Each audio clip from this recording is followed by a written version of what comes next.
Welcome to the fourth episode of The Dialectic with your co-host Anirudh Garg. And Daniel G. All right, Daniel, what's the first topic of the day? Why Simone Biles had mental health problems and why she dropped out. All right, talk to me about it.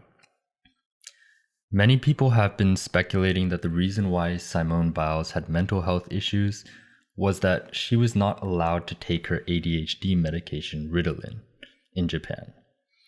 Apparently, she could take Ritalin in the previous Olympics because the doping committee gave her an exception due to her ADHD diagnosis. However, Japan bans all amphetamines other than Concerta, which I assume is not Simone's preferred medication. I think this could explain why she choked. ADHD makes you more prone to distraction when you are doing something that you don't want to do but have to do. Essentially, it's a lack of willpower. Interestingly, however, people with ADHD can hyper-focus very easily on things that they find intrinsically enjoyable. Video games, for example. So I think this is why Simone was able to focus in practice and in warm-up, because I'm sure she enjoys gymnastics very much. But when it was her time to perform under the lights, she just couldn't conjure up the willpower to override the pressure of the moment. Because ADHD is not just a distractibility in work, it's distractibility in thoughts as well. However, the fact that Simone Biles was unable to perform under pressure without the help of her meds makes me question the fairness of using these drugs in athletics. The core reason performance-enhancing drugs are more or less illegal in athletics is that we want competitors to be on an even playing field and to witness the full potential of natural peak human performance. However, the implicit assumption behind this is that there exists a sort of natural potential behind each athlete that excludes extenuating circumstances. We assume that the unmedicated version of Simone Biles that has trouble keeping herself composed and focused deserves to have this corrected for, because implicitly we believe that her ADHD is an extenuating circumstance that does not reflect her true natural potential. But it gets tricky to parse exactly when something should be considered extenuous and when something should be considered an intrinsic attribute of the athlete themselves. For example, take a hypothetical weightlifter who has less testosterone production than his peers. And so despite being exceptionally talented, he always falls short at the big competitions because he just doesn't have enough muscle mass to lift the last few pounds. In this case, would we consider his low T an extenuating disability and grant him the privilege of taking TRT? I think most of us would say no. Athletics is inherently a competition between athletes' physical attributes. If he doesn't have enough muscle mass, that's unfortunately exactly what weightlifting is testing for. Yet the same thing can be said for Simone Biles and her ADHD. Much of sports is also a competition of willpower and mental fortitude. The best athletes are those who can stay focused under pressure and perform under the lights. ADHD is unfortunately part of that deal. But our intuitions wouldn't say that about other issues, for example. If someone was born with a heart problem and got surgery as a baby and became an Olympic champion 20 years later, we wouldn't say that was an unfair advantage because the operation brought her above her genetic baseline. So my question is, how should we evaluate fairness in athletics regarding the use of drugs and enhancements? Do our intuitions follow our principles? All right, so this gives me a couple of things to think about. But first, I just want to know, how certain are you that ADHD is the reason that Simone Biles had trouble? Because from what I understand and what she's told is that she just wasn't in the mental space. She was dealing with stress, the media tour, and that kept her concentration off, which put her in a dangerous position to be doing gymnastics. So how much of that is just the pressure of being arguably the greatest athlete on the planet right now? And how much of it has to do with just her ADHD? Yeah, I think this is like just speculation. We don't know for sure. But then why wasn't this a problem? for the previous Olympics and the previous competitions that she's been to. Well, it could also be just the state of where she is. She was doing the Olympics at the age of 20. She got, like, I think at the age of 20, she always like the number 3 most Olympic medals in human history. And then she beat that record now. So I feel like she's in a unique place where she is so bombarded with media. How many advertisements have you seen with Simone Biles? How many people are sharing, tweeting at her? I think at some level that gets to you. But I think this goes to a deeper aspect of what exactly does it mean to be part of sports? There's actually an interesting argument that I heard from Firas Zahabi, a guardian angel for both of us in the world of combat sports.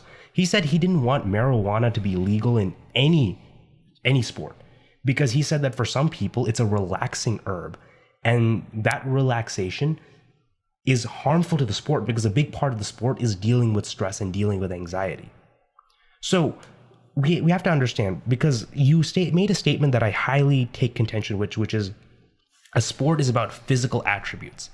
And I push back on this hard because I think there are a lot of parts that go into sports, whether it's teamwork, it's human endurance, there's skill involved, planning, strategy.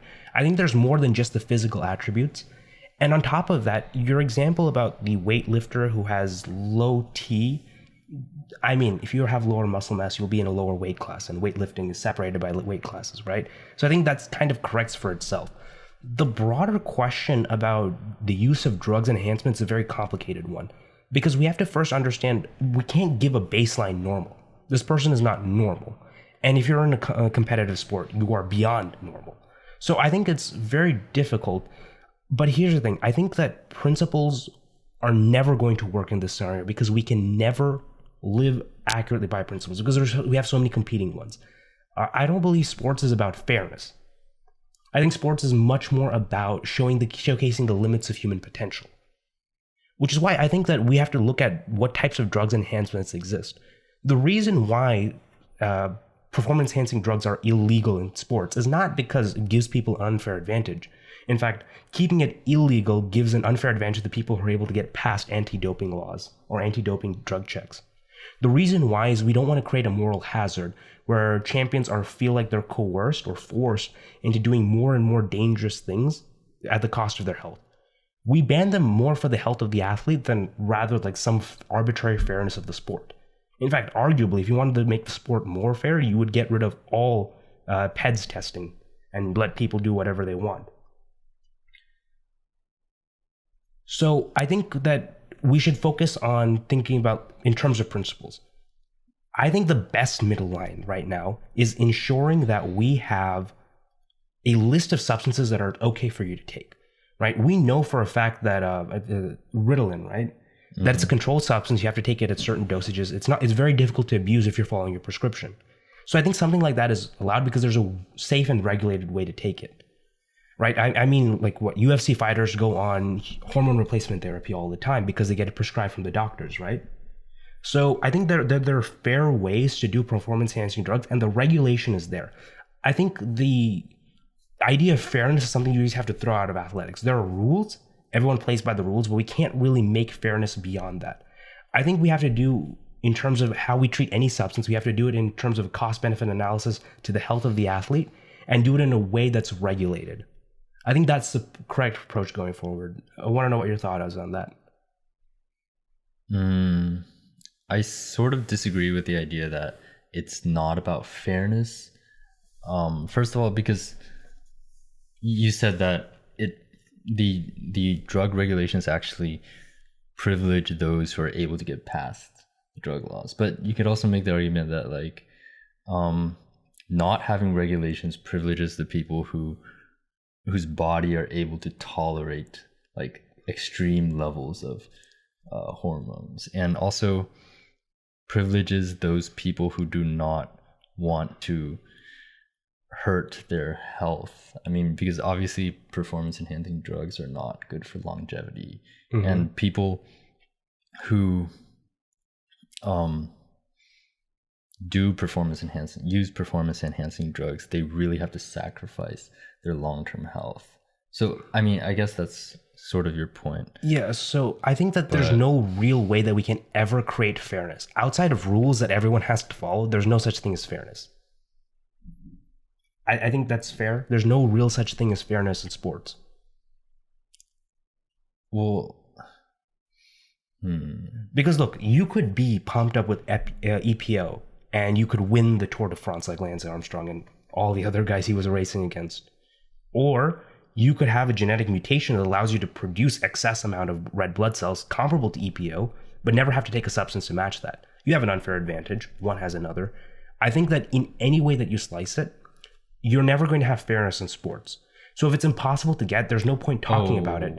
I think it's more important to focus on the health of athletes. I think that's the more reasonable take. I disagree, but I'm not sure exactly why. I need to think a little bit about this. I mean, here's the question, right? How do you create a fair system? Like this was having the same issue with transgender athletes in sports. There are a lot of people, mostly conservatives, who are worried for the first time about women's sports because they're afraid that trans women will compete in women's sports. And because of their history going through puberty as a man or going through puberty and having hormone replacement therapy, that they have an unfair advantage. And there is some evidence that there is an unfair advantage. There's some evidence that it's kind of mixed results. So it's very hard to say empirically.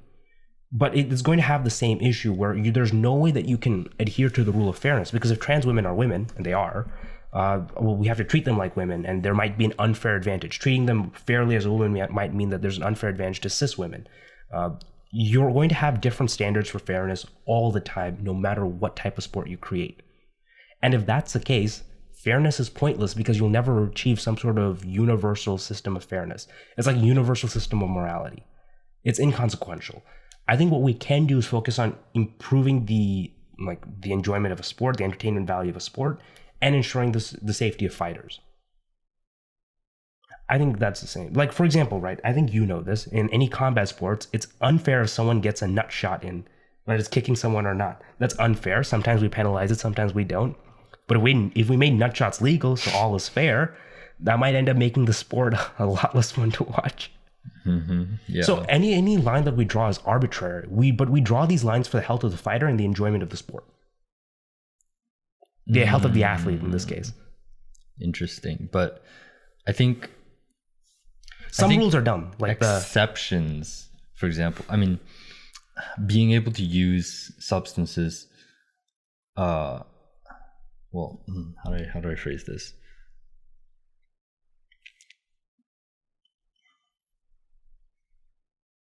Some rules are not universal, because, for example, like, let's say there was a rule, for example, that if you fall below a certain threshold of T levels, then you're allowed to use TRT.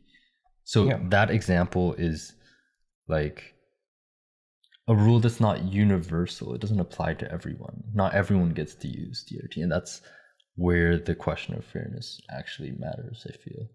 Yeah, so then now when we have to deal with substances, like, obviously not everyone gets TRT, but if someone who's below average gets enough TRT to stay average, right?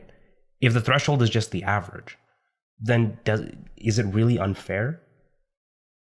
I mean, it's unfair to the people who are below average, which is half the people, but it's still less than the other top half. So I think that this is, once again, like a pointless struggle. You're never going to get the idea of fairness, because I think fairness is kind of impossible. Fairness and equality is a fool's errand. You're never going to get it. We can work towards it, but we're going to draw lines that in some people's eyes is unfair. Right? Like, for example, one of the proposals that I heard is like, abandon like any sex discrimination in sports or sex-based selection in sports, so men and women compete together. Well, that sounds fair, right? Everyone has the same opportunity to pool. It's separated by weight classes. Unfortunately, in the overwhelming majority of the time, men are going to dominate and become champions. There are a couple of sports like gymnastics, or like where you do flippy stuff that's like in specific types of endurance, stuff that requires lots of flexibility that women will have an advantage in. But for the most part, men are going to win. So by creating it fair across gender lines, you end up making it very disproportionate against women. You're never going to have an objective standard of fairness. And I think I think you would agree with me if I convinced you that it's pointless to try. If you have a solution, if you don't I'll care hear about it. fairness, then would you care about, for example, like the accuracy of like the measuring devices for like swimming, for example, like the pad they hit when they finish like tracks their time. So would you care about the accuracy of that? Because the more accurate it is, the more they could parse who actually won. Well, I would care more about the precision, just so that we know who won. Oh, sorry. Let me rephrase that. I would care more about accuracy, less about precision, because accuracy is at least a tool so we can figure out who won the sport. I'm fine with restrictions and rules if it makes it so that we can enjoy the sport, make the sport better, and for the safety of athletes. I mean, it's a necessity that we need to know who wins in a game. Otherwise, it's like hard to know what's the point of the game if we don't know who wins and who doesn't. I think it's fairness at the point of the athlete rather than fairness at the point of the results that becomes the issue. Okay. Because if we want all the athletes to be on a level playing field, that's impossible. But if we want to make sure that the way that we score everything, that's fair at the end of the day, that the same rules apply to every single athlete. Okay, then what about like, let's say some athlete is allowed to wear, so for example, in swimming in 2008, 2009, 2010, they were allowed to wear a special kind of suit that the texture made them like 1 second faster per 50 meters or something like that. And so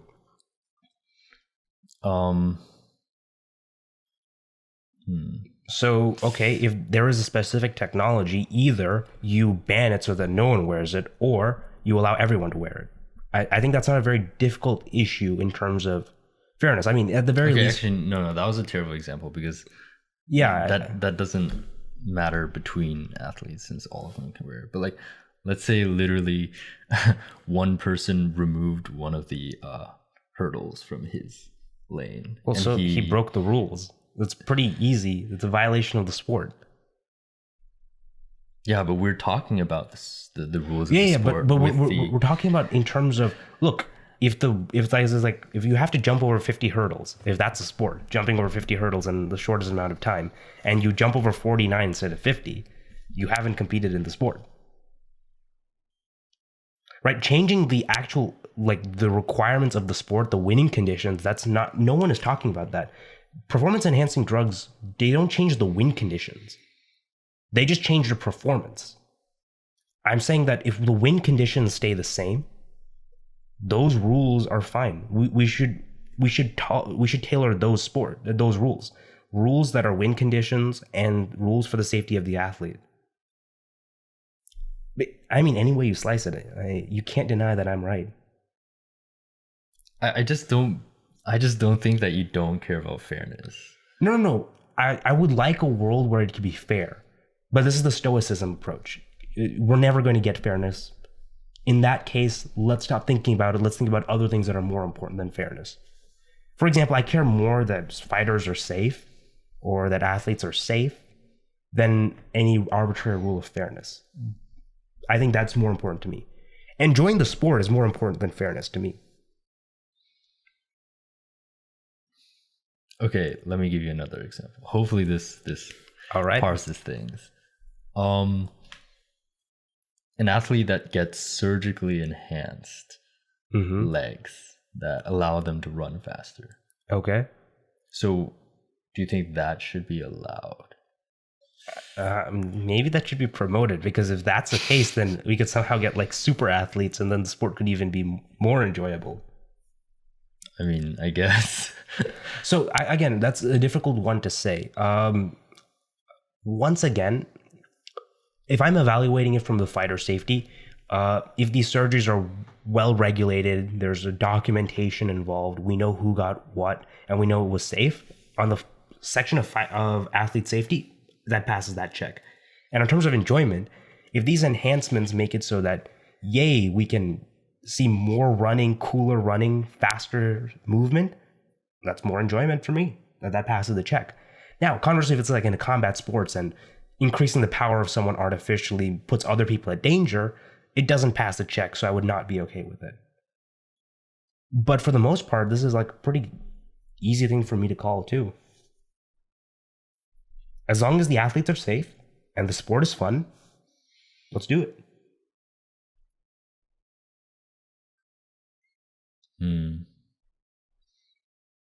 I mean, I guess I agree that performance enhancing drugs, if it's allowed for everyone, and for example, if it wasn't harmful at all, should be allowed, I guess. Yeah. So if but the issue again is that there are exceptions. Like, what do you think about exceptions? Like, if you pass a certain threshold, then you are the only one that is allowed to use it, not the other competitors who just don't. Again, is it safe? If it's safe, I do not care. So, for example, if Simone Biles takes ADHD, that puts her in safety. Not having that puts her unsafe. I want her to have her Ritalin or whatever. It's like a simple, easy call. I think, here's the thing, you can't let go of the fact that I don't care about fairness. You keep thinking, fairness should matter, fairness should matter. Here's the thing, in a perfect world, it would. This is not the perfect world. The best heuristics that we have are athlete safety and the enjoyment of the sport. I would say you don't really need anything beyond that. Like, it would be very difficult for me to watch a sport where athletes are being exploited. That's why I don't watch the Olympics. Those guys are being exploited. It's terrible. It's why I don't like the NCAA. Like, it's cool. Those kids are awesome. They're being exploited. They're in indentured servitude. I want the athletes to be treated well, and I want the sport to be fun. Beyond that, I don't care about fairness. Then why do you think, for example, people without ADHD are not allowed to use Ritalin? Wait, aren't most ADHD medications basically speed? Yeah. So yeah, amphetamines. Are there ways that we can take them responsibly? Sure.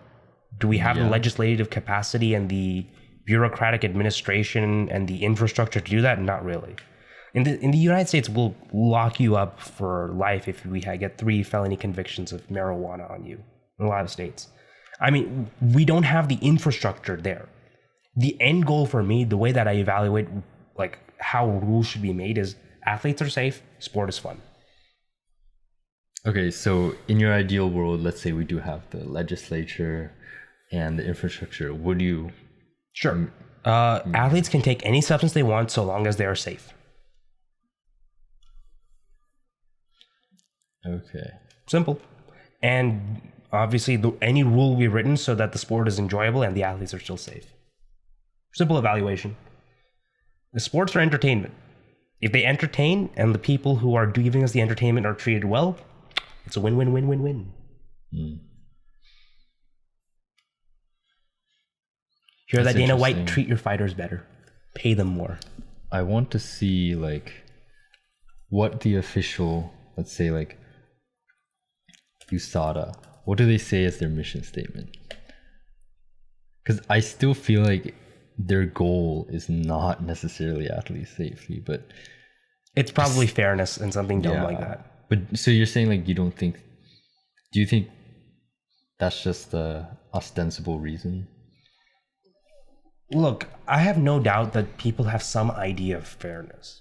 Right, just like I have no doubt that there are some people who have some ideal form of morality that they try to legislate in laws.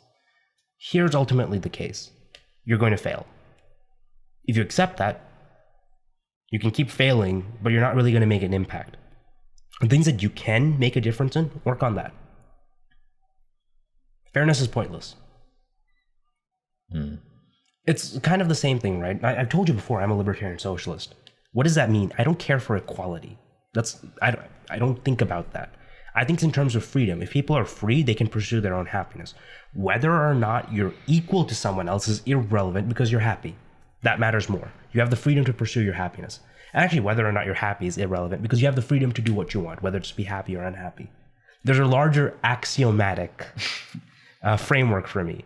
For me in sports, it's fighter safety or athlete safety and enjoyment of the sport. Those are my axiomatic beliefs. I think the athlete safety matters more because I can't enjoy sport unless I know that no one is being exploited or harmed. So I guess my axiomatic belief is that workers are treated well. The athletes are workers. They're working. And that it's fun to watch. And then I'll support that with my money and contributions and views and attention. Okay, let's forget the fairness thing. And let's just consider, in your ideal world, all the safe performance enhancing drugs are allowed. Yeah. So now it's sort of like a requirement to take them, right? Yeah. Because if you don't, you're going to lose. So I wonder if that would discourage, though, people from joining the sport. Maybe. Like, for example, I take creatine and it's definitely causing hair loss for me. Really? I'm pretty sure. I mean, there's some evidence that creatine causes hair loss, even if it's not true or the evidence is not very strong. I mean, if it's causing hair loss, that's just a cost I pay in order to do better, do more of what I love. Any athlete, they're coming in there making that same cost-benefit analysis. As long as they're treated well and compensated fairly, that's their choice to make. Look, fighters, they're trading away years from their lives. They do it because they want to. They're doing it because they have some deeper desire to. And I would never besmirch their freedom. I would never stop them from doing that. But I would want to make sure that as they're doing that, that they're safe. That we can minimize the harm that comes about them, and that we can give them a fair and decent wage to thank them for the enjoyment they've given us. That's just the way I see it. It's a very easy ethical consideration for me. Take all substances you want. I just want to make sure they're safe. Do whatever you need to in order to secure the bag. You have every right to do it. I just want to make sure that when you do it, that we can do some harm reduction. Because you're thinking, like Simone Biles, she's in like a terrifying sport. She's doing crazy flips in the air. If she misses judgment by even a millisecond, neck snapped, dead. It's a very, very dangerous sport. I was actually researching some chemicals that allow you to heal better. And there's something called BCP 157. Okay. And there's other ones like TB 500. They're peptides, which is basically like a chain of amino acids that signal to your body to do certain activities. And apparently it can really heal ligaments and tendons like 10 times faster. Well, according to some people, there's not really many studies, but in my ideal world, we'd be studying the shit out of that and making sure that it's available for everyone in like a universal healthcare system. Yeah. Well, why do you think that's not being studied? I mean, like, what do you think are? I feel like there's some sort of conflict of interest with like companies. Okay, if I want to be super conspiratorial, because I haven't done the research, I don't know what the incentives are. But we know this for like for some substances, right? The alcohol industry lobbies against legalization of marijuana because they don't want competition. There are certain drug companies that lobby against medical marijuana because they don't want a competing product, anything that they have that treats depression or whatever. So there is a lobbying effort there. I just don't know what the lobbying effort would be against something like this, which should heal. Because it's not like there are any pharmaceutical drugs that do the same job. Yeah, exactly. So there's no competition there, so I don't know. If you want to be conspiratorial, maybe there is something there. Or it could just be like, we don't have the resources, we don't give enough funding for medical research, which is a big issue in the United States. People are fighting, like, we covered this before, people are fighting for like NIH grants, which are basically scraps of the entire US federal government's budget. I mean, we should invest way more in research so we understand what's happening. Yeah. Someone said that it's because it's naturally found in the body. And so you can't really, what is it called? Patent it. But yeah, but that's creatine. Exactly. So I don't know. Yeah. I think athletes should be allowed to use those. Yeah, I think. Wait, Daniel, have you been moved over to my position? Somewhat, but I still feel like fairness is not that hopeless.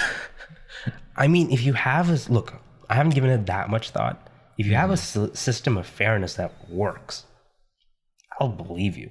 I'll consider it, but I just don't see it. Right? It's like the same thing. Marx never writes about equality. He just doesn't believe in it. He doesn't think it's possible. I don't think it's possible or even preferable. Then why is it so related to equality? No, because most of the people who read Marx are children. Most of the people who say that they're socialists or they want like equality of outcome or whatever, they're children. They don't really understand politics. They don't really understand how the real world works. They don't realize that in the quest for equality, we've buried millions of people. I guess we're all equal in the grave. That's about it. No, it's about creating good outcomes, good solutions, good systems. And I think that I've given the best argument for what is the best system. Wait, so what exactly did Marx write that made people misunderstand what he's saying? Well, so it's a matter. So one of the things that Marx writes about is that, well, we need power, but we're also like there are resources that we have held over us, right? A good example, he says something. I don't necessarily agree with it, but all landlords are bastards, because if you own land, it came from theft. Someone conquered that. You bought it. It originally came from theft. You own something. We all need houses. If you don't have a house, I mean, you're basically going to die in the cold. So he starts thinking, okay, you're not free if you don't have a shelter. So some people say that, okay, and that's the case. Like, I actually have a book. It's called Le Conquête du Pain, The Conquest of Bread. One of the guys, Peter Hopkin or something, I forgot his name.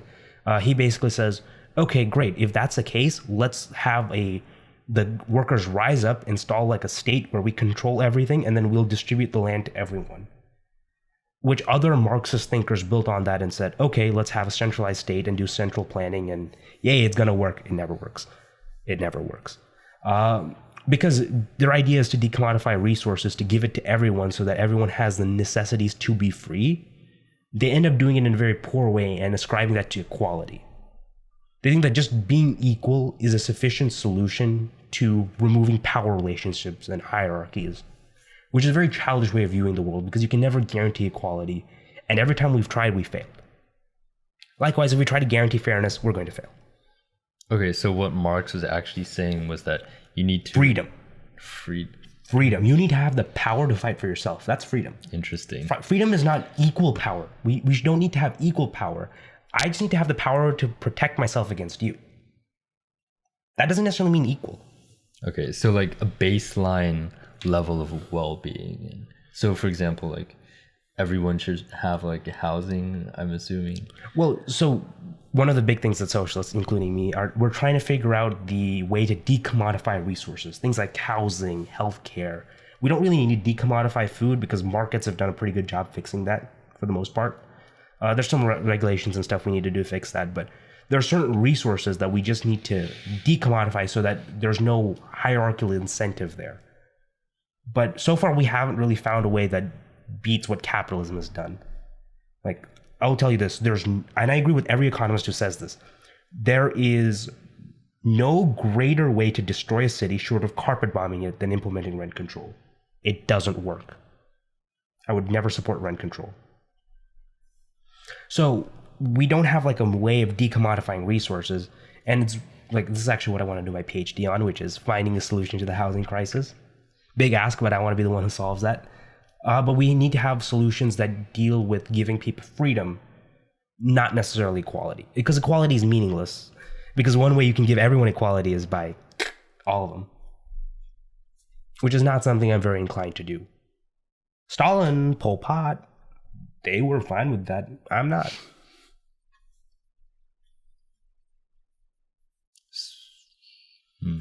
Politics 102.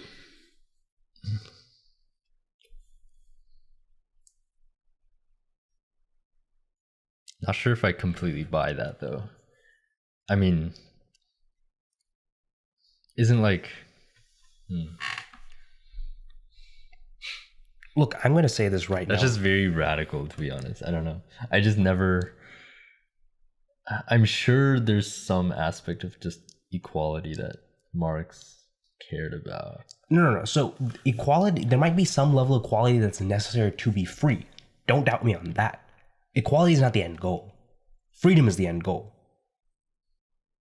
We need like some level of equality, right? Like, for example, even in sports, we have some level of fairness, which is everyone has to play by the same rules. Everyone's breathing the same air. So there's obviously some level baseline of fairness, but if your end goal is to be as fair as possible, you're going to fail there. So the end goal should never be fairness. Fairness is like a heuristic, a tool to ensure a different end goal. Just like some level of equality. Like, for example, we both need to be equal under the law, under a legal system, if we want to hash out disputes. Right? Cool. Maybe to ensure that we both have equal levels of power, we need to have equal access to the law and equal rules that apply to both of us. So being equal before the law is a necessary precondition to having the power to defend for ourselves, to fight for ourselves, the freedom to fight for ourselves. So it's a matter of looking at it. It's not that equality doesn't matter at all. It's just equality is not the end goal.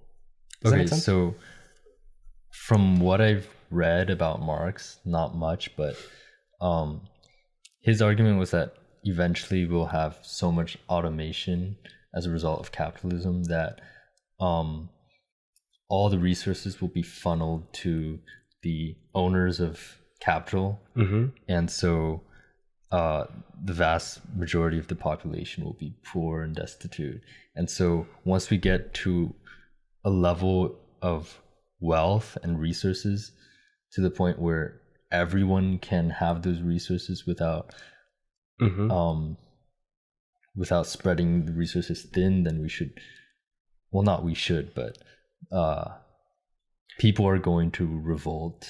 That's like the natural cycle of that's a very descriptive statement that he makes. It's not a prescriptive one. He doesn't advocate for people to revolt. He just says that's inevitable. And what is he actually advocating? What is he saying? So he advocates for us to make sure that we reduce the conditions that create power imbalances. He's not really worried that the really wealthy people are going to have all the resources and not give it to the poor, and the poor people are going to starve. He's not that worried about that. I mean, he is, obviously, but his principal concern is that the people with all the resources are going to lord that over the people who don't have anything and coerce them into doing terrible things. Really? Yeah. So I'll give you an example, right? Is it not coercion if you don't work, your family starves? That's a very coercive force. You don't listen to me or you starve. That's feudal systems. There's a feudal system. So Marx was just worried that if we have all those resources in one place, that's ends up going to be what happens. Okay, so his point is mainly that, yes, starvation, whatever is going to happen, but it's a result of coercion, and the coercion is what he's worried about. Yes, because coercion is a big threat to freedom. You're going to be coerced if there's a power imbalance. Okay, so then he's saying that in order to remove that coercion, he has to coerce the rich people into distributing the wealth. Like, what is he saying then? So he says that.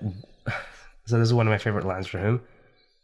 We must frustrate. So under no circumstances should arms and ammunitions be surrendered. We must frustrate all efforts to get disarm the working class.